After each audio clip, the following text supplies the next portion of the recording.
날씨가 많이 춥습니다. 그래서 오늘은 이런 목장으로 나왔습니다. 어떤 분이 이렇게 얘기했어요.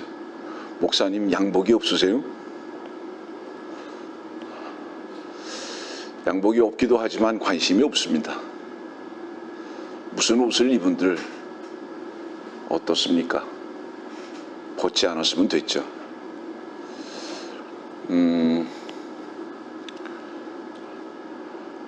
이 추운 날에도 주님께 찬양하고 경배하기 위해서 이 자리에 함께 모였습니다. 오늘의 말씀은 계시록 12장에 있는 말씀, 또 14장에 있는 말씀, 또 마태복음에 있는 말씀들을 중점적으로 다룰 건데요. 사전에 말씀드리지만 오늘의 말씀도 여러분들이 대부분 처음 들어보는 말씀일 것이고 굉장히 어려울 수 있을 것입니다. 그러나 성경이 어려운 게 아니라 아까도 말씀드렸듯이 우리들이 생각해 놓은 우리 안에 있는 관념을 깨기가 어려운 겁니다. 그래서 어두움은 무엇이냐? 우리가 생각하는 우리의 관념입니다. 그것이 깨어지지 않으면 새로운 진리의 말씀에 접근할 수 없습니다. 그리고 그 말씀이 우리들에게 말씀의 빛으로 생명으로 비춰줄 수 없음도 여러분들에게 미리 말합니다. 고로 오늘의 설교가 어렵기보다는 여러분들이 그동안 가졌던 그 관념을 깨는 시간이 되기를 생각하면서 이 말씀을 여러분들에게 먼저 전합니다. 계시록 12장에 있는 말씀 17절입니다.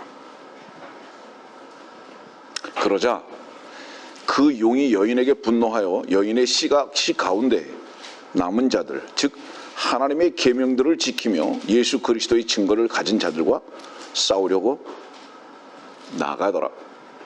그 다음에 이제 계시록 14장으로 가겠습니다. 계시록 14장 12절 말씀 봅니다. 여기에 성도들의 인내가 있으며 여기에 하나님의 계명들과 예수의 믿음을 지키는 자들이 있느니라고 하더라.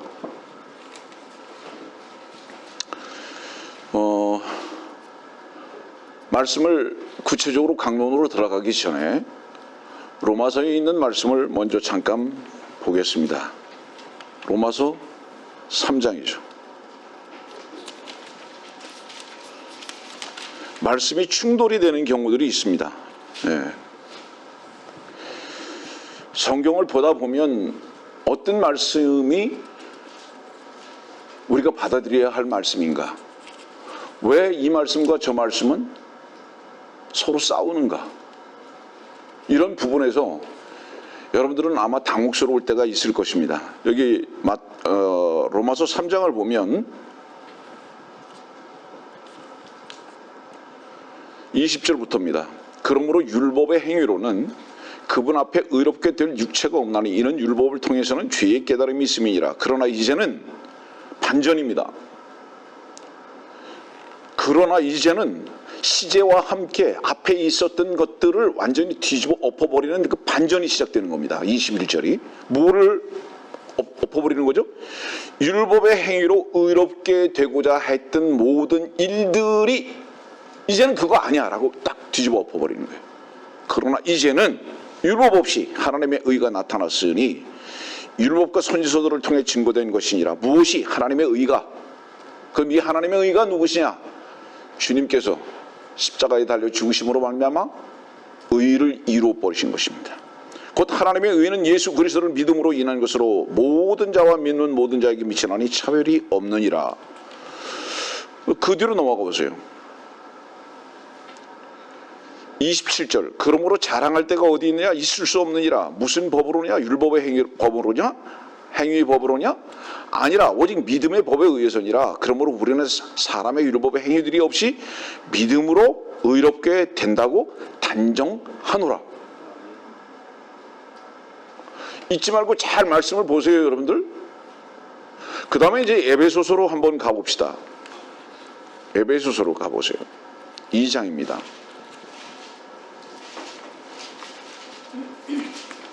에베소서는 여러분들이 알다시피 교회를 말씀하고 있어요. 교회를. 그 에베소서 2장의 말씀 보니까 아주 우리에게 위로가 되는 말씀이고 여러분들이 많은 경우에 외우고 있을 거예요. 8절 9절 보겠습니다. 너희가 믿음으로 말미암아 은혜로 구원을 받았으니 이 구원은 너희에게서 난 것이 아니요 하나님의 선물이라. 행위에서 난 것이 아니냐 아무도 자랑하지 못하게 하려 하심이라. 우리는 그분의 작품이니 그리스도 예수 안에서 선한 일들을 위하여 창조되었느니라. 여러분들의 마음 안에서 스스로 답변하십시오. 여러분들은 이 믿음과 이 은혜와 이 선물을 아십니까?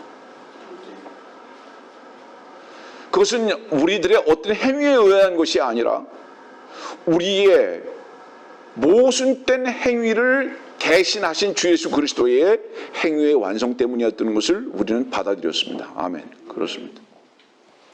그래서 우리의 의로워짐과 구속됨과 구원은 결코 우리가 단 0.1%도 합한 것이 아니라 주님 홀로 이루셨던 겁니다. 네. 그리고 그 증거를 여러분들은 이미 가지고 계십니다. 그렇죠? 그런데 계시록 12장과 14장은 다른 것을 말씀하고 있단 말이에요. 다시 우리 계시록 12장과 14장으로 가봅시다. 17절 보니까 하나님의 계명들을 지키고 예수 그리스도의 증거를 가진 자들과 이게 두 가지를 다 해요. 그런데 하나님의 계명들을 복수로 말씀하고 계시고요. 예수 그리스도의 증거를 단수로 말씀하고 계십니다. 아까도 여러분들에게 말씀드렸지만 왜 계명들이라는 복수로 사용하고 계시느냐? 하나님께서 사람들에게 행위를 요구하실 때는 구체적이고 그 다음에 항상 시간적으로도 그럴 뿐만 아니라 가지수로도 여러 가지를 제시하시면서 모든 걸 다 지켜야 한다고 말씀하시기 때문에 계명들이라는 복수로 말씀하십니다. 다시 말하면 사람들에게 의를 이루기 위해서는 너희들 자신이 의롭기를 원하느냐? 너희들 자신이 구원을 받기를 원하느냐? 그러면 계명들이라는 복수를 지켜야 한다. 어떤 한 가지가 아니라 이 말씀이에요. 그래서 복수로 말씀하고 계신 거예요. 그런데 예수 그리스도의 증거라는 단수로 또 제시하십니다. 조금 아까 여러분들은 뭘 봤죠? 로마서 3장을 봤고 에베소서 2장을 봤죠.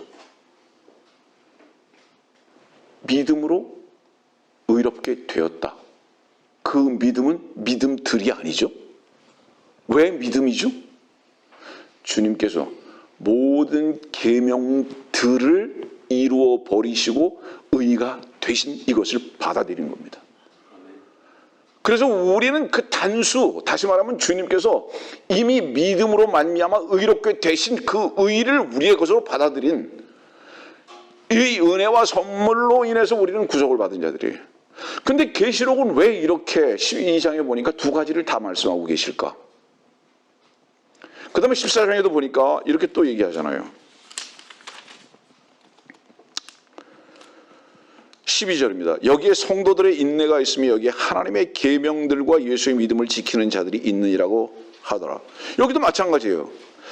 복수가 나옵니다. 하나님의 계명들과 예수의 믿음을 지키는 자. 이거 단수예요. 예수 믿음은.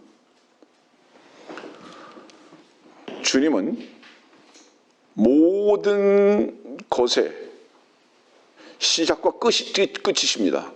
맞죠? 그분이 무엇을 우리들에게 제시하시기도 하시지만 그 제시하신 것을 스스로 다 완성을 해버리시기도 하시는 분이십니다. 그러면 그분이 시작과 끝이라는 것은 뭐냐면 그분의 시작과 그분의 끝 가운데에는 누구만 계시다는 겁니까? 오직 알파와 오메가 되신 주님 한 분만 계시다는 것을 의미합니다. 개입시키지 말아요, 너희들을. 모든 게 하나님의 일이다 이 말이에요. 시작하는 것도 하나님이고 마치는 것도 하나님이다 이 말이에요. 너희는 중간에 끼어들지 마라 이 말씀입니다. 우리가 십자가에 반드시 죽어야 하는 이유가 뭔지 아세요? 하나님의 일에 개입하는 것을 그분은 금하신 것입니다. 하나님의 일은 하나님께서 하시겠다는 얘기예요. 그래서 그분이 알파가 되시고 오메가가 되신 것입니다. 그러면 이 계시록 12장과 14장은 누구를 대상해서 말씀하고 계실까요? 분명히 우리들은 아닌데 말이죠. 다시 12장으로 갑시다. 그 용이 여인에게 분노하여, 용이 누구죠? 옛 뱀입니다. 마귀 사탄이에요. 여인에게 분노하여 여인의 씨 가운데에 남은 자들, 이 부분을 좀 설명을 해야 합니다. 여인의 씨, 창세기 3장으로 가볼까요?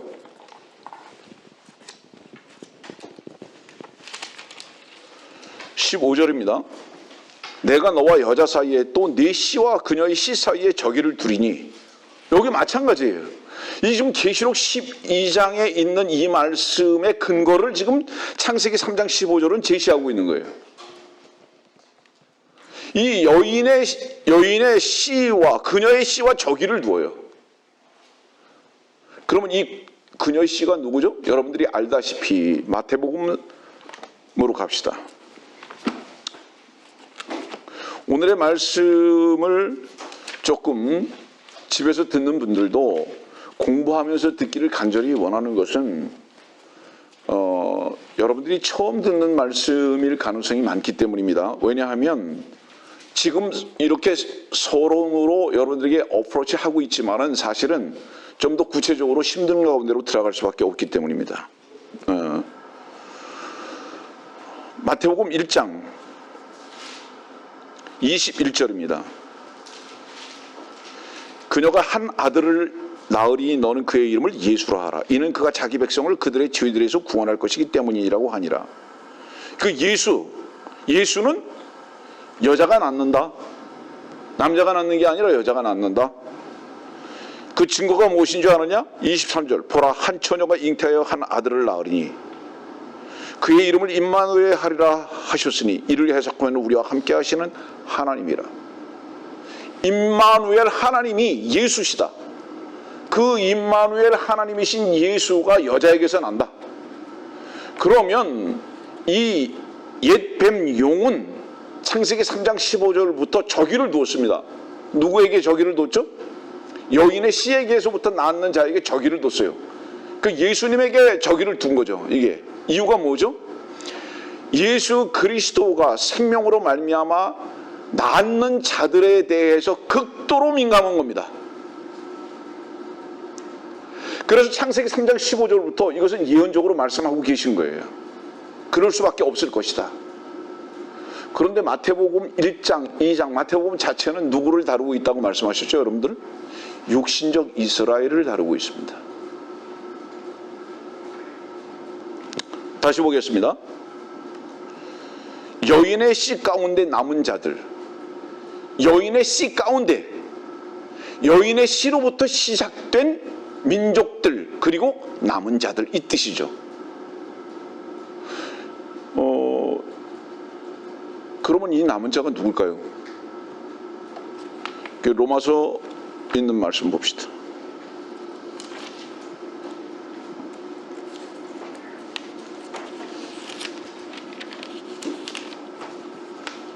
로마서 11장. 여러분들에게 미리 말하지만 로마서 11장은요 이스라엘, 육신적 이스라엘에 대해서 지금 기록하고 계신 거예요. 육신적 이스라엘에 대해서. 로마서 11장 5절 말씀 보니까 그러므로 이와 같이 지금도 은혜의 선택하심을 따라 남은 자가 있느니라.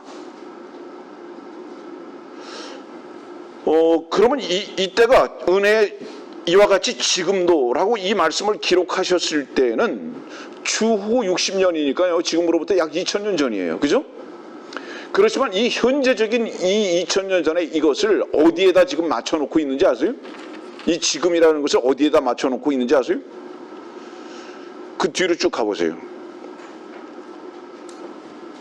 26절. 로마서 11장 26절입니다. 이래서 어려워지는 거예요. 차츰차츰.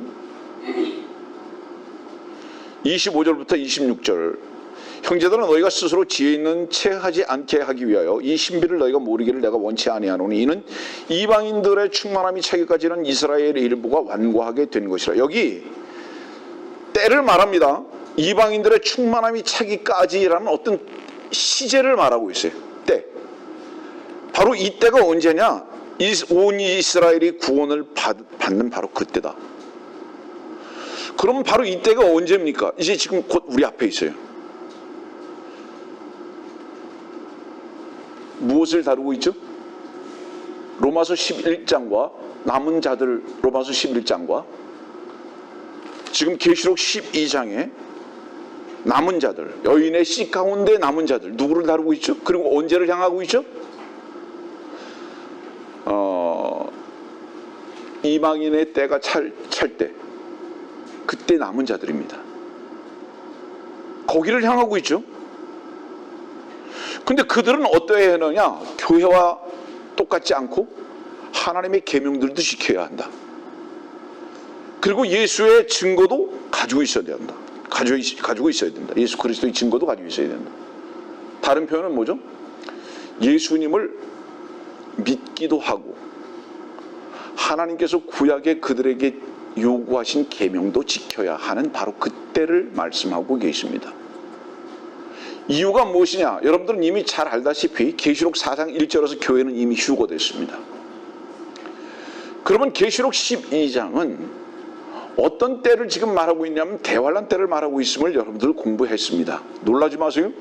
저는 이틀 전에 아주 위로되는 뉴스를 봤습니다. 어떤 뉴스일까요? 드디어 벨기에 브뤼셀에서, 여러분들 벨기에는 그리고 브뤼셀은요 유럽 연합의 수도입니다. 네. 여기에서 이제는 사람들의 피부에, 이거는 공식적인 뉴스예요, 여러분들. 메이저 뉴스예요. 백신을 맞은 사람들을 표시를 어떤 카드를 주는 게 아니에요. 그리고 무슨 뭐 전화에다가 이렇게 표시를 해주는 게 아니에요. 사람들 피부에 이식시키는 거예요. 백신을 다 맞았다. 저는 그 뉴스를 보면서 아싸 이렇게 했어요. 이유가 뭔지 아십니까? 자, 여러분들에게 그동안 말씀 안 드렸는데요, 바이러스의 전 세계의 창궐은 인류 역사상 처음 있는 일입니다. 그럼 이것이 전 세계에 퍼진 이유는 뭘까요? 전 세계 사람들에게 백신을 맞아야 한다는 그 필요성과 절대적인 요구를 하기 위해서 이 바이러스가 시작된 거예요. 그리고 여러분들은 2차, 3차에 걸쳐서 백신을 맞았어요. 안 맞은 사람은 어떠죠? 형법으로 다스렸습니까? 감옥 갔습니까? 아니죠. 여러분 계시록 다른 곳에 보세요. 뭐라고 말씀하시고 계시나?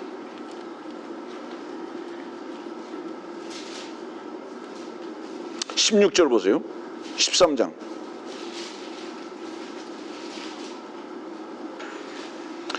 그가 모든 자, 즉 작은 자나 큰 자, 부자나 가난한 자, 자유자나 종이나 그들의 오른손이나 이마에 표를 받게 하고 그 표나 그 짐승의 이름이나 그의 이름의 숫자를 지닌 사람을 제외하고는 아무도 사거나 팔 수 없게 하더라. 지혜가 여기에 있으니 지각이 있는 자는 그 짐승의 숫자를 헤아려보라. 그것은 한 사람의 숫자이니 그의 숫자는 666이니라. 맞게 하고, 이건 뭐를 말하는지 아세요, 여러분들? 안 맞으면 감옥 보내겠다는 뜻이 아니에요. 사람들에게 맞을 수밖에 없도록 한다 이 말이에요. 밥 먹으러 가도요 못 들어간대요. 백신 안 맞았기 때문에. 학원을 가려고 해도 백신 안 맞았으니까 오지 말래요. 감옥에 가두진 않아요. 어디를 가든지 백신 맞으면 패스가 있어야 돼요. 표가 있어야 돼요. 활동하려면 백신 안 맞으면 안 되게 만들어 버렸어요. 여기 여러분들 지금 계시록 13장도 보세요. 안 맞고는 못 베길 정도의 상황으로 가버리는 거예요. 왜? 안 맞으면 어떻다는 거예요? 안 맞으면 사고나 팔 수가 없어요. 마켓 못 가요. 안 맞을 수가 있어야죠. 법적으로 안 맞으면 감옥에 집어넣겠다 이렇게 말하지 않았어요. 사람들이 먹고 사는 것 같이 절실한 게 있어요? 없잖아요. 식당 못 오게 하잖아요. 마켓을 가도 전부 다 표시가 있어야 돼요.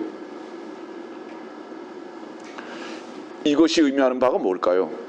적그리스도의 표를 누구나 자원해서 맞을 수 있도록 분위기를 조성해 나갔습니다. 지난 2년 동안. 지금 단원에서 말씀드립니다. 이 지금 코로나19의 백신이 적그리스도의 표라고 말하는 게 아니에요.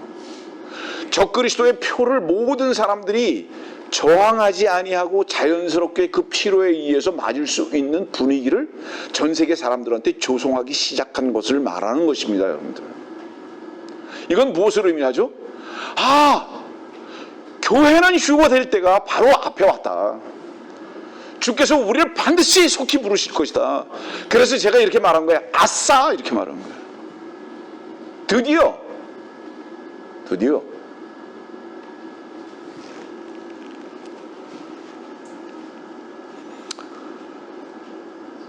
저는 개인적으로 미국으로 제가 귀국하는 것보다 훨씬 주님께서 속히 오실 것에 대해서 더 소망이 확실하고 더 큽니다.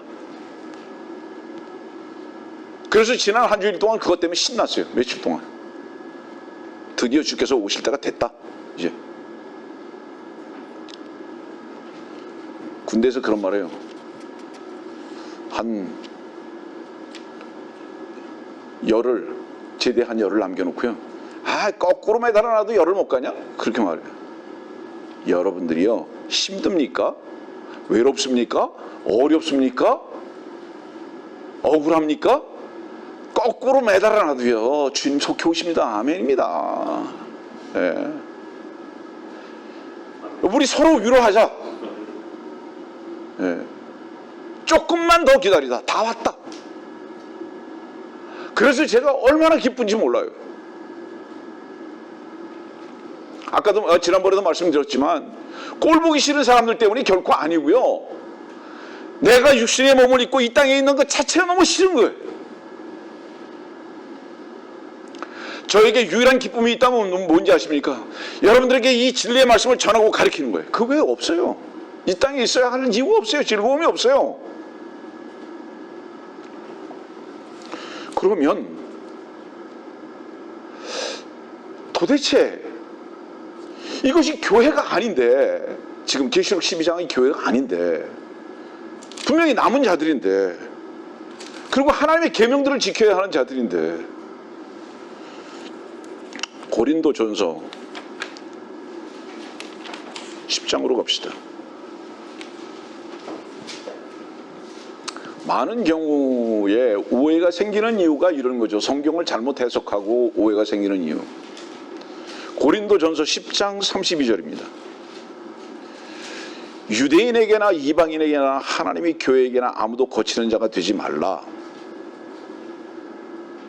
성경은 모두 교회에게 주신 말씀 아니에요. 유대인에게도 주셨고 이방인에게도 주셨고 하나님이 교회에게도 주셨어요. 성경은 세 부류 사람들에게 주셨다는 거죠. 그러면 계시록 12장과 14장은 그 대상이 누구라는 거예요? 누구예요? 유대인이라는 거예요.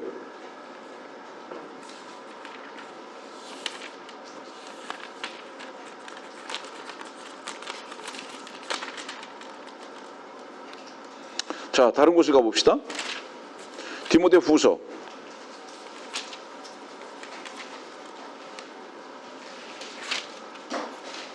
2장 15절.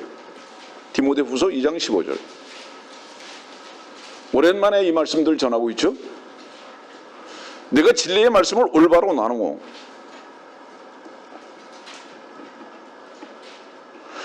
영어로 여기 디바이딩이라고 써 있습니다. 이게 올바로 나누어라는 것은요, 너도 먹어, 너도 먹어, 너도 먹어 이렇게 나누는 것을 말하는 게 아니에요. 여기 디바이딩이라는 건 뭐를 얘기하는 거죠? 시대에 따라서, 대상에 따라서 이런 뜻이죠. 다시 말하면 지금 먹을 것이 있고 내일 먹을 것이 있고 오늘 먹을 것이 있고 어제 먹어야 할 것이 있었다는 뜻이죠. 진리의 말씀을 올바로 나누고 이 말씀은 뭐예요? 하나님의 경륜에 따라서 오늘 적용할 것이 있고 어제 적용한 것이 있고 내일 적용해야 할 것이 있다 이 말씀이죠. 지금은 무슨 시대요? 교회 시대, 은혜 시대라. 하나님의 은혜의 경륜에 따라 사도 바울이 자주 쓰던 말씀이죠. 그럼 계시록 12장은 뭐예요? 하나님의 경륜에 따라 유대인과 대상은 유대인과 고린도전서 10장 30절의 말씀에 따라서 대상은 유대인과 때는 언제라는 거예요? 대환란 때라는 겁니다. 교회 휴가 되고 나서. 이것을 구분하지 못했기 때문에 대상과 때를 구분하지 못했기 때문에 계시록 12장에 봐라. 지금도 하나님의 계명도 지켜야 하고 예수의 증거도 있어야 된다. 그래야 마지막 때에 우리가 구원받을 수 있다. 이렇게 말하는 무리들이 굉장히 많습니다, 여러분들. 자, 오늘 지금까지 전한 말씀은 서론임을 여러분들에게 먼저 말합니다. 왜 이렇게 서론을 먼저 말을 많이 했을까요? 여러분들에게 많이 가르쳐 줬을까요? 본질적인 부분에서 사람들은 오해하고 있기 때문에 이 본질적인 부분과 서론을 여러분들에게 사전에 설명드릴 수밖에 없었던 것입니다. 마태복음 6장으로 가죠.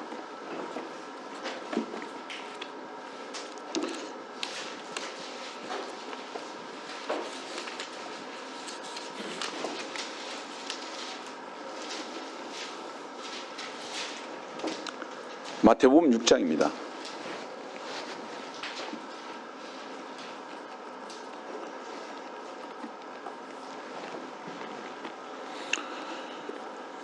(31절) 그러므로 무엇을 먹을까 무엇을 마실까 무엇을 입을까라고 말하며 염려하지 말라. 잠깐 주목하세요. 먼저 먹을까 마실까 입을까. 왜 필요하죠? 이 세 가지가 필요한 이유가 뭐죠? 여러분들이 몸이 살아있기 때문이죠. 그렇죠? 네, 몸이 살아있기 때문이죠. 근데요, 그 뒤로 가면 이상한 말씀이 나옵니다. 어떤 말씀이 나오는지 아세요? 33절을 보세요. 오히려 너희는 먼저 하나님의 나라와 그분의 의를 구하라.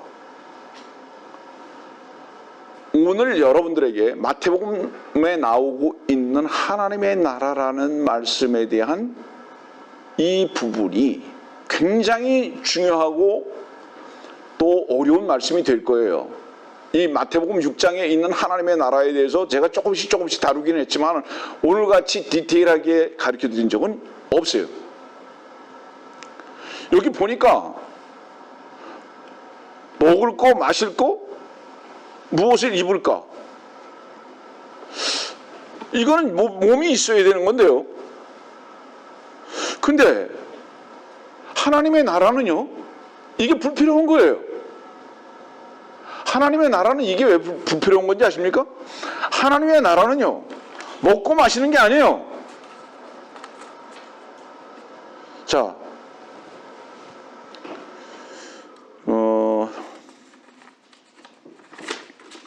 누가복음 17장 21절 봅시다. 누가복음 17장 20절.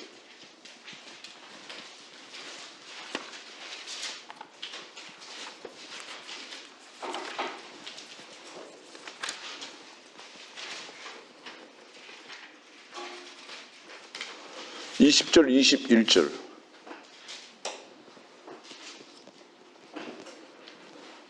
읽겠습니다.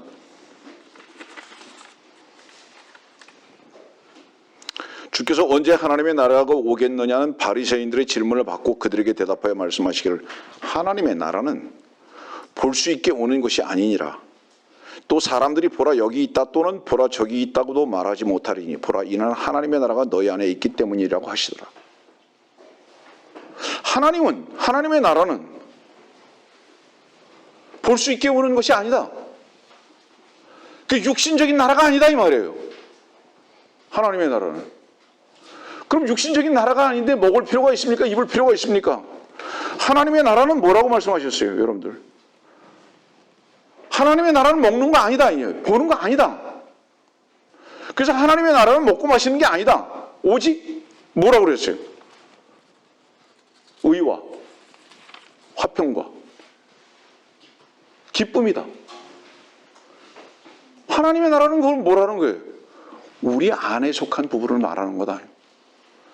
밖의 부분 아니다 이 말이에요. 근데 왜 마태복음 6장은 하나님의 나라를 말하면서 먹는 거, 마시는 거, 입는 거를 말하고 있냐 이 말이에요. 어떤 게 맞는 거예요? 하나님께서 실수하신 겁니까? 아니 분명히 먹고 마시는 것이 아니라 그러고 볼 수 있게 오는 것이 아니라 그랬는데 왜 마태복음 6장에는 먹는 거, 마시는 거, 입는 거 이런 거 아니라고 말하면서 하나님의 나라를 왜 말하고 있냐 이 말이에요. 설명해 보세요, 여러분. 뭔가 두 가지가 동시에 충족돼야 돼요. 그렇죠? 동시에 두 가지가 충족돼야 돼요. 보이는 것, 육신적인 것도 필요하고요. 그것도 충족돼야 되고요. 그 다음에 보이지 아니하는 영적인 부분도 필요해요. 이건 뭐를 말하죠, 그러면? 아까 계시록 12장과 14장에 위치인 것이 분명하죠. 이해하겠습니까? 무슨 얘기인지. 자, 혹시 여러분들은 알지 모르겠어요. 마태복음 5장과 6장과 7장을 산상수훈이라고 그러는데 산상수훈의 주제가 뭔지 아세요? 의예요, 의. 의. 하나님의 의예요. 그러니까 너희들은 하나님의 의에 도달해야 된다 이 말이에요, 결국은. 그런데 하나님의 나라라는 말씀을 딱 하고 마태복음 6장을 끝내요. 그러다가 7장으로 한번 넘어가 보세요. 어떤 일이 있는가. 15절 말씀 봅시다. 거짓 선지자들을 조심하라. 그들은 양의 옷을 입고 너에게 나오나 속은 약탈하는 일이더라. 이 말씀을 왜 여기다 제시하시는지 아세요? 거짓 교사와 거짓 선지자들은 뭔지 아느냐? 이미 하나님의 나라가 완성되었는데, 하나님의 나라, 하나님의 의가 완성되었는데 그것을 믿지 아니하고 인간들에게 하나님의 의를 이루라, 이렇게 가리키는 자들이 거짓 선지자들이다 이 말이에요. 이렇게 연결해서 말씀하시는 거죠. 다른 곳을 말하겠습니다. 자, 마태복음 5장부터 7장까지가 주제가 뭐라고 말했죠? 하나님의 의. 산상수훈 하나님의 의. 아까 로마서 3장과 로마서 10장에는 뭐라고 말씀하고 계시죠? 하나님의 의는 누가 이루었다고 말씀하고 계시죠? 주님 홀로 이루었다고 말씀하고 계시죠. 그러면 산상수훈에 하나님께서 요구하셨던 하나님의 의를 누가 이루신 겁니까? 주님이 이루셨죠. 우리는 그 주님의 이루신 의를 믿음으로 말미암아 어떻게 됐습니까? 의롭게 되었죠. 그런데 왜 하나님의 계명을 또 요구하냐 이 말이에요. 이게 모순이잖아요. 이게 왜 이런 일들이 일어나느냐 이 말이에요. 다시 말하지만 이것은 뭐예요? 대상과 때를 오해한 데서부터 생겼다. 너무 어려울 것 같아서 중간 정리를 하면서 여러분들에게 다시 말합니다. 마태복음은 사실은 이 하나님의 나라는 제가 샌프란시스코 있을 때부터 조금 더 구체적으로 가르쳐주고 싶었으나 거기에 다다르지 못했기 때문에 제가 다 다루지 못했어요. 마태복음은 여러분들은 이미 그 부분에 대해서는 공부하셨을 거예요. 천국, 왕국에 대해서 계속 말씀하고 계십니다. 왜 천국, 왕국에 대해서 말씀하고 계시죠? 자, 쉽게 말할게요. 천국이나 왕국은요, 팔레스타인 땅을 말하는 거예요. 팔레스타인 땅에 하나님의 아들이 메시아로 오셔서 왕으로 다스리시는 것을 말할 때 천국, 왕국 이렇게 말하는 거예요. 이해합니까? 무슨 얘기인지? 그런데 문제는 지난주에도 그 말씀을 드렸지만 이 팔레스타인 땅에, 유대 땅에 왕으로 오신 이분이 어떻게 되신 거예요? 죽었잖아요. 그래서 이 왕으로 오셨던 이분이 마태복음 27장에서 죽으셨다는 것은 뭐를 의미하는 겁니까? 이제 왕이 거부됐잖아요. 완전히. 왕이 거부돼 버렸기 때문에 여러분들 마태복음 13장에 보면 천국이 신비로 들어가 버리잖아요. 나타나지 않아요. 이제. 이유가 뭐죠? 주님을 죽여버리는 거예요. 유대인의 왕, 천국의 왕을 죽여버리는 거예요. 그러니까 결국은 그분이 죽음으로 말미암아 나중에 집에 가서 여러분들 보세요. 마가복음, 누가복음, 요한복음은 천국을 말하지 않아요. 왕국을 말하지 않아요. 하나님의 나라를 말해요. 마태복음에 먼저 그분이 왕으로 오셨다가 거부되고 죽으시니까 죽으신 이유가 뭐죠? 아까 설명드렸듯이 아버지의 뜻을 행하러 왔나이다. 종이죠. 종으로 와서 죽으신 거예요. 히브리서 10장은 그 말씀에 대해서 이렇게 말씀하십니다. 히브리서 10장 보세요.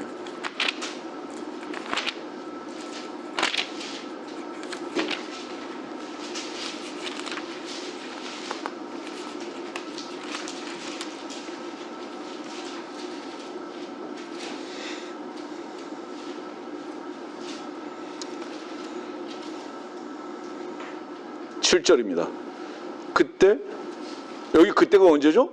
주의 몸이 희생제물이 되셨을 바로 그때입니다. 5절부터 6절 말씀 보면 바로 그때 내가 말씀드리기를 오 하나님이여 보소서 두루마리 책에 나에 관하여 기록한 것과 같이 주의 뜻을 행하려고 내가 왔나이다 하였노라 하셨도다. 이 주의 뜻은 무엇이냐? 9절 말씀 보니까 그때 말씀하시기를 오 하나님이여 보소서 주의 뜻을 행하려고 내가 왔나이다 하셨으니 첫 번째 것을 폐하시면 두 번째 것을 세우려 하심이라. 주의 뜻을 행한 것은 무엇인 줄 아느냐? 첫 번째 것을 폐하시고 두 번째 것을 세우기 위해서 오셨다. 오늘 시간이 많이 가기 때문에 구체적으로 여러분들에게 찾아서 설명하지는 못합니다. 쉬운 것부터 말할게요. 출애굽기가 먼저입니까? 레위기가 먼저입니까? 출애굽기 먼저죠. 하나님의 계명은 출애굽기에 제시되죠. 맞죠? 출애굽기 19장 20장을 보세요. 하나님의 계명이 제시됩니다. 근데 레위기는 뭐죠? 희생 제사를 드리는 것이 나옵니다. 그렇죠. 그 순서가 출애굽기가 먼저 나오고 그 다음에 레위기가 나오는 이유가 뭘까요? 여러분 생각해 보신 적이 있어요? 이거예요. 계명을 주었는데 너희들이 계명을 지킬 수 없는 죄인들이다. 고로 너희들은 희생 제물이 돼야 한다. 이 순서가 이렇게 되어 있는 거예요. 이해하세요? 무슨 얘기지? 하나님께서 이 출애굽기 19장부터 보면 19장이 뭐라고 해요? 이제 우리가 지켜 행하겠나이다 라고 이렇게 담대하게 나와요. 이스라엘 백성들이, 유대인들이. 계명을 주십시오. 우리는 행할 겁니다. 이렇게 나오거든요. 근데 하나님은 그들의 오만을 보신 거예요. 그들을 뭐라고 말씀하시는지 아세요? 여러분들 신명기 32장 찾아보세요. 그들을 향해서 여수르인이라고 말씀하고 있어요. 여수르인 뭐죠? 목이 곧은 백성, 교만한 백성. 뭐가 교만한 겁니까? 하나님의 계명 우리 지킬 수 있어요. 우리 선하게 살 수 있어요. 우리 의롭게 살 수 있어요. 우리 나 죄 안 질 수 있어요. 말씀만 하세요. 우리 그렇게 살 거예요. 주목하세요. 여러분들의 목표는 그거 아닙니까? 겁박 떨지 마세요. 목에 기름기가 딱 낀 거예요. 나 그렇게 살겠습니다. 하나님께서 내 안에 양심대로 주신대요. 나 살 겁니다. 내가 의지를 다질 겁니다. 나 꼭 그렇게 살게요. 그런 사람들의 이름은 여수론입니다. 그리스도인이 아니에요. 그런 사람들의 다른 이름은 위선자입니다. 그런 사람들의 다른 이름은 바리새인이고 종교인이라고 하는 겁니다. 그런 사람들은. 그래서 출애굽기 19장 20장 보니까 계명을 주셨는데 사람들이 이것을 지킬 줄 불순종할 걸 아세요 벌써 하나님께서. 그러니까 뭐를 준비해 놓으신 거예요? 양. 자, 오늘도 이 말씀을 다시 전합니다. 흰놈의 골짜기라고 들어보셨습니까 여러분들? 불타는 골짜기죠. 다른 표현으로는 지옥불이에요 여러분들. 지옥에 왜 불이 탈까요? 지옥에 불이 타는 이유가 뭔지 아세요? 이 땅에서 마땅히 불태워줘야 할 존재인 자기 자신을 인정하지 않은 자들은 지옥에 가서 타는 거예요. 아세요 여러분들? 그럼 어떤 자들이 불태울 존재인 것을 모르는지 아세요? 나 계명 지킬 수 있어. 나 하나님의 뜻대로 살 거야. 의지를 다지는 거죠. 반드시 그렇게 나는 살 거야. 다시 정의합니다. 출애굽기 19장 20장에 계명을 말씀하셨어요. 그리고 레위기로 넘어가서 희생 제물을 계속 말씀하세요. 왜 그랬을까요? 너희들 계명 못 지켜. 그렇기 때문에 너희들은 죽어야 돼. 불타져야 할 존재들이야. 이거 알려주시기 위해서 출애굽기에 먼저 말씀을 제시하시고 그 다음에 레위기로 가서 희생 제물 제시하시는 거예요. 이해합니까 여러분들? 여러분들이 불타버려야 할 양의 존재로 언제 알게 됩니까? 주의 말씀을 나는 지켜 행할 수 없나이다라는 것을 여러분들이 마음으로 인정했을 때, 그때 불타는 양으로 주님과 함께 십자가에 달려 죽어야 할 수밖에 없는 십자가로 여러분들이 나가게 되는 거예요. 이것을 모르기 때문에 예배당에서 예물을 가져오는 것을 가지고 무엇을 말했죠? 주님께 예물 드렸으니까 주님께서 무엇을 주시겠지. 야, 이 똥강아지들아, 예물은 태워지는 거다. 여러분들 주님께 예물을 드려야 하는 이유가 뭔지 아세요? 주님이 그 예물을 기뻐 받으시는 이유가 뭔지 아세요? 이건 태워줘야 할 것입니다라는 것에 대한 고백이기 때문에 주님께서 기뻐 받으시는 거예요. 그것 가지고 너희들이 돈 가져왔으니까 로또 당첨되듯이 10배로 튀겨줄게. 이렇게 주님을 오해했다 이 말이에요. 예물 왜 주님께 드리죠? 이건 태워줘야 할 겁니다. 왜? 나의 삶이 태워져야 할 삶을 살았습니다. 죄의 뜻대로 살 수 없었습니다. 저는 이것을 고백하는 한 고백의 손인 거예요. 여러분들 아시겠습니까? 여러분들 두 가지 잠깐 기회 있으니까 말할게요. 의지와 손. 사람에게만 의지가 있습니다. 사람에게만 손이 있습니다. 만물 중에. 유인원이 손이 있다고 생각하십니까? 천만에요. 유인원은요 손이 있는 게 아니에요. 손발을 그냥 편리할 대로 다 쓰는 것일 뿐이죠. 기어다니는 사람은 없죠. 발로 걸어다니죠. 모든 짐승들 중에서 사람에게만 손이 있죠. 이유가 뭔지 아십니까? 창세기 3장 보세요. 그 손을 내밀어 생명과를 따먹을까 한다. 이건 뭐를 얘기하는지 아세요? 이 손이라는 것은 인간의 의지가 밖으로 나타나는 거예요. 그래서 인간 외에는 손을 주신 적이 없어요. 그러면 이 의지가 강한 자들은 세상에서 성공해요.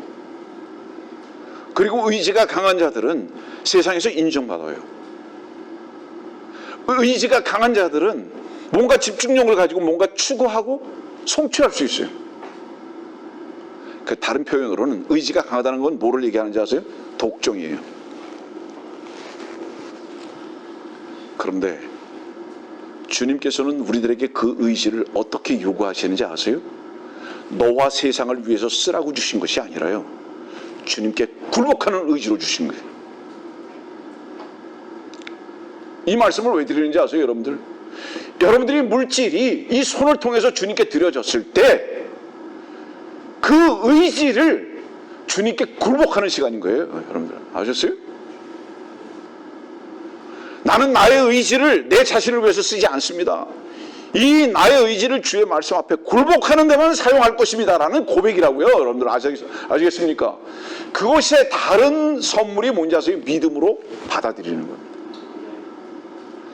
그러면 인간의 의지를 우리들에게 주신 이유는 뭐냐? 하나님께서 주님을 선택하도록, 주님을 영접하도록 하기 위한 축복의 수단으로 이 손과 의지를 주셨다 이 말이에요. 근데 이것을 자기가 손에 쥐고 자기가 인정받는 것으로 사용하기 시작한 것이 죄의 시작입니다. 여러분들은 이 의지를 어떻게 사용하고 계십니까? 죄송합니다. 왜 죄송하다고 말하는지 아세요? 하나님의 나라를 여러분들에게 설명하다가 다른 곳으로 좀 나가는 것 같아서 미안한 마음도 있다는 것을 표현합니다. 그러나 주께서 인도하시는 대로 갈 수밖에 없죠. 말씀의 선포는. 시간이 어떻게 됐습니까? 굉장히 많이 지나갔겠네요. 이제 50분 됐군요. 네, 좀 여유가 있습니다. 다른 곳으로 한번 가봅시다. 마태복음 6장을 봤고요. 네. 그 다음에 우리는 히브리서 10장으로 갔었습니다. 히브리서 10장 우리는 뭐를 다뤘죠? 주님께서 아버지의 뜻, 하나님의 뜻을 행하려고 왔다. 그리고 첫 번째 것을 폐하셨다는 것은 뭐를 의미하죠? 여러분들? 요거 마저 설명을 해야 되는 거예요. 왜 첫 번째 것을 폐해버리셨을까요? 이유가 뭘까요? 계명이죠. 계명과 제물이죠. 약 10년 전에 안식교의 어떤 목사가 저한테 이렇게 말했습니다. 히브리서 10장은 계명을 말하는 것이 아니라 제사를 말하는 겁니다. 이렇게 말했어요. 그래서 제가 당신은 반만 한다. 제사가 왜 생겼냐? 그러면 제사가 생긴 이유는 계명을 지킬 수 없었기 때문에 생긴 거다. 그러면 첫 번째가 폐해졌다는 것은 뭐를 의미하는 것인지 아냐? 제사가 폐해진 것이 아니라 계명이 폐해진 것으로 다 가버린 거다. 히브리 10장은. 왜? 주님께서 그 계명을 잃어버리신 거잖아요. 완성하신 거잖아요. 로마서 10장에 분명히 그렇죠? 네. 율법이 완성이 되셨느니라. 아멘. 그 두 번째 것을 세우심이다 이렇게 말씀하셨잖아요. 이 두 번째 것이 무엇일까요? 인간들의 의지로 하나님의 계명을 지키려고 했던 모든 것들은 결국은 인간들이 죄로 뺏기 입증되지 않았기 때문에, 너희들은 다 죄인이고 위선자들이라는 것으로 뺏기 입증되지 않았기 때문에 다 지옥 갈 수밖에 없는 거예요. 그러니까 주님께서 당신 스스로 지옥을 경험하시고 십자가의 저주가 되셔서, 그러셔서 그 모든 율법의 저주를 폐해버리시고 두 번째 것을 세우셨다. 이거 뭐죠?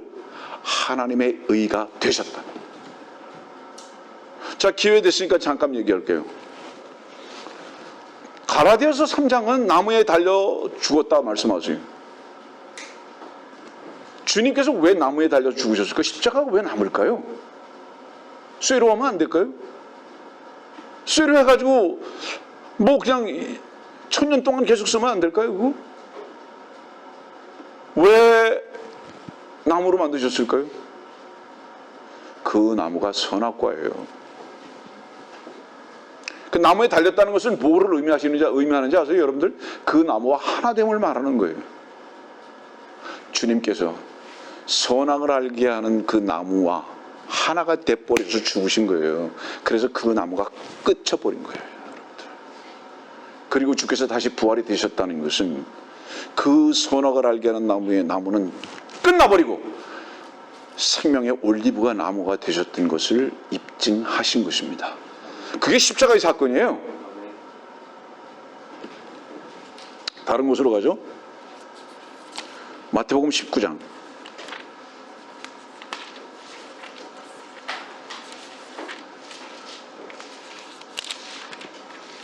마태복음 19장 23절.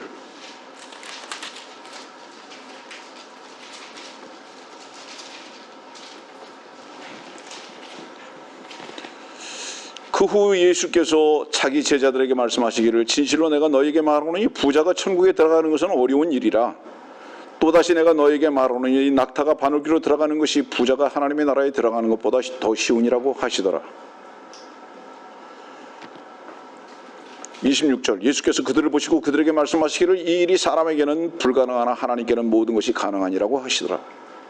예, 사람은 불가능한 게 뭐죠? 예를 들어서 아브람과 사라는 아이를 낳을 수 없어요. 그러나 하나님께서는 그 말씀의 약속에 따라 이삭을 낳게 하시죠. 하나님은 불가능한 거 없어요. 다 가능하세요. 그래서 그분은 뭐예요? 능력의 하나님이시죠. 여기 말씀 보니까 부자와 낙타에 대해서 말씀하시면서, 낙타와 부자에 대해서 말씀하시면서, 낙타가 바늘귀로 들어가는 것이 부자가 하나님의 나라에 들어가는 것보다 더 쉽다고 말씀하세요. 아이들보다도 더 못해요. 교회의 목사들이. 힘으로도 못 가요 하나님 나라, 돈으로도 못 가요 하나님 나라. 천국은 갈 수 있어요. 천국은 힘으로 갈 수 있어요. 무슨 힘으로 갈 수 있는지 아세요? 자기 의지, 자기 노력. 근데 하나님 나라는 힘으로도 돈으로도 못 가요. 뭐라고 노래하죠? 거듭나면 가는 나라 하나님 나라. 이 육신의 몸부림으로 갈 수 없다 이 말이에요. 하나님의 나라는. 근데 왜 이 육신의 몸으로 몸부림을 쳐가지고 하나님의 나라 들어가려고 그러냐 이 말이에요. 거듭나면 가는 나라 하나님 나라다 이 말이에요. 그러면 누가 거듭날 수 있는 것이냐 이 말이에요. 낙타의 위치를 발견하지 않은 자는 거듭날 수 없다 이 말이에요. 레위기 11장은 낙타에 대해서 말해요. 낙타 뭐죠? 부정한 짐승이에요. 제가 몇 번 말했지만 침례인 요한이 왜 낙타 털의 옷을 입었을까요? 나는 부정한 자입니다. 나는 죄인입니다. 물에 빠져서 죽어야 할 존재입니다. 나는 불에 태워져야 할 곡식입니다. 이것을 고백하는 순간이죠. 침례인 요한은. 낙타가 왜 하나님의 나라에 들어가기 더 쉬운지 아세요? 나는 죄인입니다. 그 낙타인 것을 인정하는 자는 세리와 창기거든요. 세리와 창기 같은 자는 나는 이대로는 안 됩니다. 이 육신을 가지고는 더러움을 계속 나타낼 수밖에 없습니다. 폼만 잡는 거지만, 나는 위선으로 폼을 잡는 거지만, 선하다고 주장하고 싶은 삶을 살지만은 의지를 가지고 내 자신을 나타내고 착하고 선하게 살려고 몸부림을 치기는 하지만은 사실은 하나님께서 보실 때는 네 이름은 여수론이라 이렇게 말씀하시는 그 삶을 살 수밖에 없는 존재지만은 이게 부자예요. 그렇지만 나는 낙타입니다. 나는 부정합니다. 그런 자는 하나님은 하나님께서 가능하게 하신다. 이 말씀이죠. 여러분 창세기에 보면 이삭의 아내를 맞이하기 위해서 리브가를 데리러 갈 때 낙타를 태우고 옵니다. 이것은 여러분들이 알다시피 주님을 휴거 때에 만나는 교회를 가리키고 있는 것을 여러분들은 배웠을 겁니다. 성도들은요, 먼저 무엇으로 발견되어야 하는지 아세요? 낙타로 발견되어야 합니다. 나는 부정한 짐승입니다. 나의 힘으로는 도저히 하나님의 나라라는 이 바늘귀 속으로 들어갈 방법이 없습니다. 나는 태워져야 할 존재고 나는 끝나야 할 존재입니다라는 것을 인정하는 자들이죠. 그런 자들을 하나님은 불가능한 것 같지만 가능하게 하신다. 아멘이죠. 이 말씀을 주시기 위해서 지금 마태복음 19장은 하나님의 나라를 먼저 제시하고 계십니다. 왜냐하면 이 하나님의 나라는 지금 마태복음에서 제시될 수 없음에도 불구하고 마태복음 19장에서 제시하시는 이유가 그겁니다. 너희들이 낙타인 줄 안다면 천국은 이미 거부됐지만 너희는 하나님의 나라에 들어갈 수 있을 것이다. 누구를 향해서 말씀하시죠? 창녀와 세리 같은 이놈을 향해서 말씀하시는 주의 작은 문이고 협잡한 길이죠. 저는 그 주님의 말씀을 알아들었던 겁니다. 주님, 그렇습니다. 주님, 저는 낙타입니다. 무릎을 꿇을 수밖에 없는 존재고 저의 삶은 주님을 맞이하기 위해서 발걸음을 옮길 수밖에 없는 낙타의 길을 가는 존재일 뿐입니다. 이거 인정한 거죠. 여러분들은 어떻습니까? 그 다음에 이제 마태복음 21장을 한번 가보세요.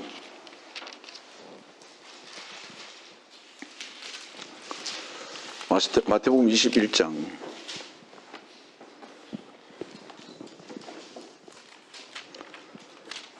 31절입니다. 그 둘 중에 누가 아버지의 그 아버지의 뜻을 행하였느냐라고 하시니 그들이 주께 말씀드리기를 첫째니이다라고 하니 예수께서 그들에게 말씀하시기를 진실로 내가 너에게 말하노니 세리들과 창녀들이 너희보다 먼저 하나님의 나라에 들어갈 것이니라. 이는 요한이 의의 길로 너에게 왔으나 너희가 그를 믿지 아니하였기 때문이라. 그러나 세리들과 창녀들은 그를 믿었느니라. 너희는 보고 나서도 뉘우치지 아니하였으며 그를 믿지 아니하였도다. 요한을 믿었다는 것은 뭐를 의미하는 겁니까, 여러분들? 요한을 믿었다는 것은요, 의의 길로 너희에게 왔으나 뭐예요? 의가 되신 주 예수 그리스도. 마태복음 6장에서 이 말씀이 지금 이 말씀이. 그리고 이것은 또 마태복음 3장의 말씀입니다. 무슨 말씀이에요? 침례인 요한이 주의 길을 평탄케 하기 위해서 왔죠. 그리고 뭐라고 얘기했습니까? 회개하고 침례를 받으라. 근데 이스라엘 백성들이 어떻게 했다는 거예요? 나 회개할 거 없어요. 나 죽을 이유도 없어. 그런데 세리와 창녀들은 어땠다는 거예요? 마땅히 나는 죽어야 할 존재였습니다. 나는 물속에 들어가야 할 존재입니다. 여러분들이 하나님의 아들들로서의 음성과 삶을 살지 못하는 이유가 뭔지 아세요? 오늘도 어제도 물속에 들어가 보지 않았기 때문입니다. 여러분들이 만일에 여러분들 자신을 부인하고 물속에 들어간다면 여러분들은 그 물속에서 나오는 순간에 주의 손으로 붙잡힘을 받아서 물속에서 나오는 순간에 너는 나의 사랑하는 아들이고 내가 기뻐하는 자라는 음성을 반드시 들을 것입니다. 우리가 날마다 죽어야 하는 이유는 무엇이냐? 하나님의 기뻐하심의 그 인정의 소리를 들을 수 있는 위치로 나가야 하기 때문이고 성령이 우리 가운데 임하시는 삶을, 더 풍성해지는 삶을 살게 하기 위한 데 있음을 잊지 마십시오. 그리스도인은 그래서 사는 것이 목표가 아니라 날마다 죽는 것이 우리의 길이 되어야 하며 날마다 자기 자신을 내려놓는 곳으로 나가야 한다는 것을 말씀하고 있죠. 그렇기 때문에 여긴 지금 하나님의 나라를 말씀하시는 이유가 뭐냐? 야, 바리새인들아, 너희들은 너희들의 의지로 죽어야 할 이유를 찾지 못했지? 너희들 스스로가 천국 백성이 될 수 있다고 생각했지? 아니다. 세리나 창녀들은 나는 그 백성이 될 수 없습니다라는 것을 죽음으로 고백하고 인정했다. 그들은 하나님의 나라에 들어갈 것이다. 자, 그 다음에 보세요. 43절을 봅시다. 21장 43절. 그러므로 내가 너에게 말하노니 하나님의 나라를 너에게 빼앗아 그 소출을 가져올 민족에게 주리라. 여러분들이 영어 성경을 보면요, 딱 이 마태복음에 이 43절에만 The Kingdom of God이 대문자로 기록되어 있습니다. 다른 세 곳에서는 소문자로 기록됐어요. 그 The Kingdom of God의 더가. 근데 여기만 대문자로 기록되어 있어요. 이유가 뭔지 아세요? 신비스럽죠. 여기만 이런 이유는 이것은 이방인들의 교회 시대를 정확하게 딱 제시하고 있기 때문입니다. 이방인들의 교회 시대, 너희들은 들어갈 자격이 없다. 그러나 이방인들은 이제 새로운 교회 시대가 등장할 거다. 이방인들을 위한 교회 시대가. 그래서 너를 대문자로 딱 기록하고 계십니다. 지금 뭐죠? 하나님의 나라의 백성들입니다, 여러분들. 그건 베드로전서 2장에 있는 말씀대로 독특한 백성이며 거룩한 민족입니다, 여러분들이. 이것을 지금 주님께서는 말씀하고 계시죠. 그런데 놀랍게도요, 마태복음 21장은 무엇에 대해서 말씀하고 계시는지 아세요, 여러분들? 마태복음 21장은요, 그 시작부터 어떻게 말씀하시는지 보세요. 9절 말씀 보니까 호산나 주의 이름으로 오시는 분은 복이 있도다. 지극히 높은 곳에서 호산나라고 하더라. 주님께서요, 예루살렘 성전에 입성하시는 거예요. 무엇으로? 왕으로. 그러면 천국에 지금 메시아로 지금 딱 입성하시는 겁니다. 그분은 천국의 왕이에요. 그 다음에 12절 이하의 말씀 보면은 성전을 다 뒤집어 엎어버리십니다. 왜 뒤집어 엎으실까요? 이분이 당신 자신이 성전에서 하나님의 아들로서 거룩하신 하나님으로부터 경배를 받으셔야 하는데 다른 강도가 있습니다. 거기. 그 다른 강도가 뭐죠? 헤롯이고 대제사장이고 지금으로 얘기하면 뭐예요? 캐톨릭의 교황입니다. 이게 하나님의 성전에 앉아서 자기 자신을 하나님이라고 하는 바로 그 존재를 뒤집어 엎으셔야 되는 거죠. 그 다음에 그 밑에 가보세요. 19절 말씀 보니까 길가에 있는 한 구레의 무화과 나무를 보시고 그 나무에 가셨으나 잎사귀 외에는 아무것도 찾지 못하시자 그 나무를 향하여 말씀하시기를 이제부터 내게서 영원히 열매가 맺히지 못할 것이라고 하시니 그 무화과 나무가 곧 말라버리더라. 이 무화과 나무가 뭐죠? 열매 없는 이스라엘입니다. 이 열매 없는 이스라엘이 생명의 열매가 없는 이 이스라엘이 말라버리죠? 왜 그랬습니까? 메시아이신 주 예수 그리스도를 십자가에 못 박아 버렸기 때문에 그 민족은 말라버렸습니다. 2000년 동안 말라버렸죠. 예? 그 다음에 뭐라고 말씀하시죠? 여기 말씀 보니까 이제 포도원이 나와요. 28장부터 이제 28절부터 이제 포도원이 나오죠. 33절에는 포도원에 즙이 나옵니다. 즙자는 게 나와요. 포도원은 뭐를 말하는지 아세요? 이 포도원은 팔레스타인 땅을 말합니다. 이 팔레스타인 땅에 주님께서 생명의 주로 오셔야 되는데 이 거부해요, 주님을. 21장은 다 무엇을 말하고 있죠? 주님께서 어떻게 그들에 의해서 거부될 것인가, 천국이 어떻게 거부될 것인가를 계속 말씀하고 계세요. 그러다가 42절 말씀에 드디어 어떤 말씀을 하시는지 아세요? 너희는 성경에서 건축자들이 버린 돌이 모퉁이의 머릿돌이 되었도다 하는 이는 주께서 하신 일이라 우리 눈에 기이하도다 하신 말씀을 읽어보지 못하였느냐? 모퉁이의 머릿돌 뭐죠? 피라밋이죠. 피라밋은 방향성이 몇 방향이죠? 5방향입니다. 5곳의 방향성이 있어요. 이 피라밋은 무엇에, 왜 여기 말씀 보니까 기이하도다 그랬잖아요. 미스터리예요. 신비하도다. 이것이 왜 이렇게 신비하죠? 왜 이렇게 미스테리하죠? 이 피라밋 모퉁이 돌들은요, 건축자들이 버린 돌이 그랬잖아요. 이것은 저 이집트 가자 지구에 있는 피라밋만을 말하는 것이 아니라 그것은 하나의 상징적인 것이고요. 이것은 우주의 몸이 되신 예수 그리스도를 가리키고 있습니다. 그렇기 때문에 이게 참 신비하다 이렇게 말하는 거예요. 주님께서 십자가에 달려 돌아가셔서 교회의 머리가 되실 것을 말씀하고 계십니다. 그렇기 때문에 마태복음 21장의 The Kingdom of God은 대문자로 제시됩니다. 예수 그리스도가 교회의 머리 되실 것을 말씀하고 계십니다. 어려울 거예요, 여러분들. 쉽지 않을 것입니다. 공부를 해야 할 이유가 있죠. 그러니까 계속 공부를 해야죠. 이스라엘 백성들은요, 주님을 어떻게 거부했죠? 사도행전 말씀을 보면서 정리해 나가겠습니다. 사도행전 13장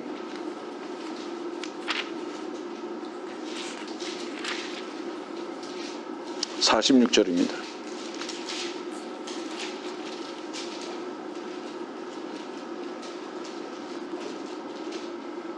그때 바울과 바나바가 담대하게 말하기를 하나님의 말씀을 먼저 너에게 전해야 하는 것이 마땅하나, 여기서 너희가 누구죠? 유대인들입니다. 마땅하나 너희가 그 말씀을 외면하고 너희 스스로가 영생을 받을 자격이 없다고 판단하니 보라, 우리가 이방인들에게로 행하노라. 그들은 영생의 말씀이 필요 없대요. 영생은 누가 얻는 것이죠? 자, 다른 곳으로 넘어가서 마저 이걸 보고서 찾아가겠습니다. 사도행전 18장 6절. 사도행전 18장 6절. 그러나 유대인들이 반박하며 모독하자 그는 옷을 털며 그들에게 말하기를 너희 피가 너희 머리로 돌아갈 것이요 나는 깨끗하니라. 이제부터는 내가 이방인들에게로 가리라고 하더라. 처음에는요, 계속 사도행전 18장까지를 계속 유대인들에게 말씀을 전하는 거예요.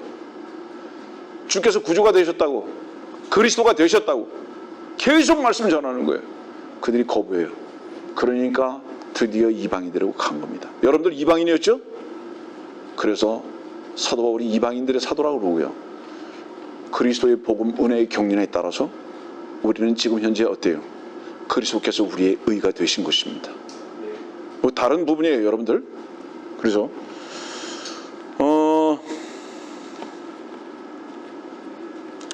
로마서 14장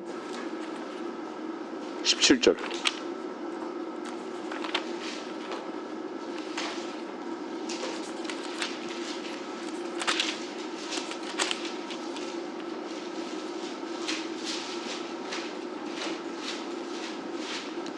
로마서 14장 17절. 하나님의 나라는 먹고 마시는 것이 아니라 다만 성령 안에서 의와 화평과 기쁨이라. 이 육신적인 것이 아니라는 얘기죠. 하나님의 나라는. 아까도 말씀드렸듯이. 그러면 육신적이지 않으려면 어떻게 해야 합니까? 이 답이 요한복음 1장 12절과 3장에 있습니다. 요한복음 1장 12절은 누구든지 하나님의 아들들이 되는 권세를 주셨다고 그랬어요. 어떤 자가? 하나님의 아들을 믿는 자는, 영접하는 자는 하나님의 아들들이 되는 권세를 주셨다고 말해요.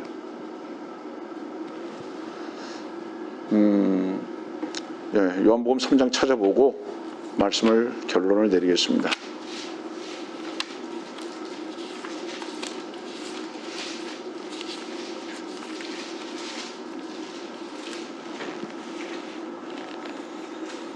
(4절부터입니다) 3절부터 요한복음 3장 3절. 예수께서 대답하여 그에게 말씀하시기를 진실로 진실로 내가 너에게 말하노니 사람이 거듭나지 않으면 하나님의 나라를 볼 수 없느니라. 여기서 너가 누구죠? 니고데모 바리새인이죠? 니고데모 바리새인은 어떤 사람이죠? 여술은 중에 대장입니다. 자기 자신이 의롭다고 주장하고 또 의롭게 살 수 있다고 생각하는 사람. 지난번에도 말씀드렸지만 그는 밤에 행하는 자입니다. 3장 2절 보세요. 그가 밤에 예수께 와서. 주님은 빛이십니다. 근데 여술은 바리새인은 밤에 행합니다. 어두움의 자식들입니다. 근데 그에게 뭐라고 말씀하세요? 너 그렇게 최선을 다하면 안 되는 거야. 그럼 밤에 다니는 거야. 그거 가지고 하나님의 나라 들어갈 수 있다고 생각하냐? 볼 수 있다고 생각하냐? 거듭나야 돼. 천국은 이 눈으로 볼 수 있는 겁니다. 하나님의 나라는 어떻게 볼 수 있는지 아세요? 거듭난 진리의 영과 주의 말씀의 빛으로만 볼 수 있습니다. 그건 이 눈으로 볼 수 있는 것이 아니에요. 그래서 거듭나라고 말씀하시잖아요. 그러면 어떻게 해야 거듭날 수 있는가? 이 말씀만 전하고 마칩니다. 요한복음 13장. 어떻게 해야 거듭날 수 있는가?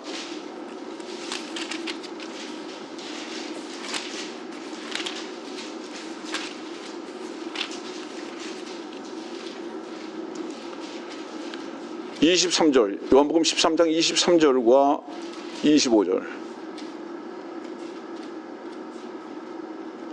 그때 주의 제자 가운데 한 사람, 왜 이름이 기록되어 있지 않죠? 곧 예수께서 사랑하시던 자가 예수의 품에 기대어 있더라. 25절. 그러자 그가 예수의 가슴에 의지한테 주의 가슴에 주께 말씀드리기를 주여 그가 누구니까? 라고 하니, 여기서 보니까요, 그때라는 시제가 나옵니다. 그때 주의 제자 한 사람 가운데 한 사람이, 여기 이때가 언제일까요? 21절에 너희 가운데 한 사람이 나를 배반하리라고 하는 바로 그때. 이 배반은 뭐죠? 유다 이스카리옷이 예수 그리스도를 십자가에 못 박혀 버리도록 은삼십에 팔은 바로 그때죠. 그때 그 예수의 품에 기대어 있습니다. 주님의 가슴에 찔리심은, 그 가슴에 피가 흘리심은 바로 나를 구속하시기 위해서뿐만 아니라 나의 생명이 되시기 위한 피 흘리심입니다. 그래서 나는 그리스도와 함께 죽고 그리스도와 함께 살 수밖에 없는 존재입니다라는 것을 이 지금 주의 만찬석상에서 요한은 상징적으로 보여주고 있는 거죠. 주님, 나는 오늘 이후로 없습니다. 나는 주님의 죽으심과 함께 동참되어서 나는 끝났습니다. 나는 당신의 가슴에 들어가 있는 존재고 주님은 내 안에 계십니다. 그래서 더 이상 나는 나의 이름이 없습니다. 이 고백의 시간이죠. 여러분들은 이 고백의 시간에 동참해 보신 적이 있으십니까? 그리고는 요한복음 21장은 이 말씀을 어떻게 종결하십니까?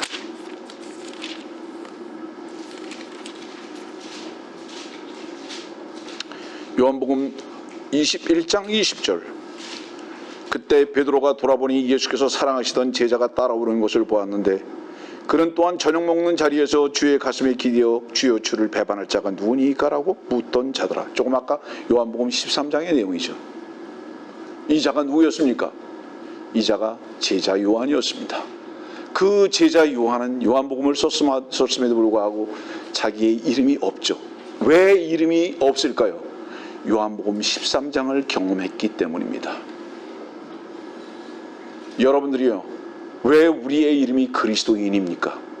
우리의 이름이 이미 없기 때문입니다. 우리의 이름이 없는 자들은 그리스도의 가슴에 들어가서 그 피와 함께 피를 흘린 것을 고백하는 자들이고 그리스도의 생명 안에서 다시 산 것을 가지고 살아가는 자들입니다. 그래서 우리는 그리스도인이라고 불리움을 받는 것입니다.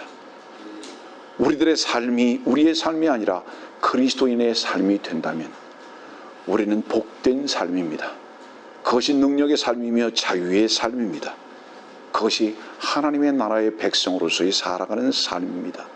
오늘 우리는 계시록 12장에서 14장과 그 다음에 마태복음 6장에서 19장과 21장으로 넘어가면서 하나님의 나라와 천국에 대해서 공부를 했습니다. 많이 부족합니다, 시간상으로. 그러나 요약해서 이 말씀을 드리면 천국은 유대인과 팔레스타인인들에게 해당된 겁니다. 국한된 거예요. 하나님의 나라는 그것을 거부하고 예수 그리스도 메시아이신 것을 십자가 못 박혀 죽어버리고 난 후에 우리가 그의 피로 구원받고 거듭난 무리들인 우리들을 향해서 말씀하시는 것을 하나님의 나라라고 말합니다. 여러분들이요, 거듭나셨습니까? 거듭나시려면 전제가 뭔지 아세요? 그리스도와 함께 먼저 죽음을 고백하고 경험해야 합니다. 그 가슴에 기대어져서 그분 안에 들어가 보신 적이 있으십니까? 그 보혈로 말미암아 구속을 받으신 적이 있으십니까? 뿐만 아니라 그 생명의 피로 말미암아 다시 산 증거를 가진 자들은 하나님의 나라의 백성으로서의 사는 삶이 무엇인 줄을 경험하는 삶을 사는 것입니다.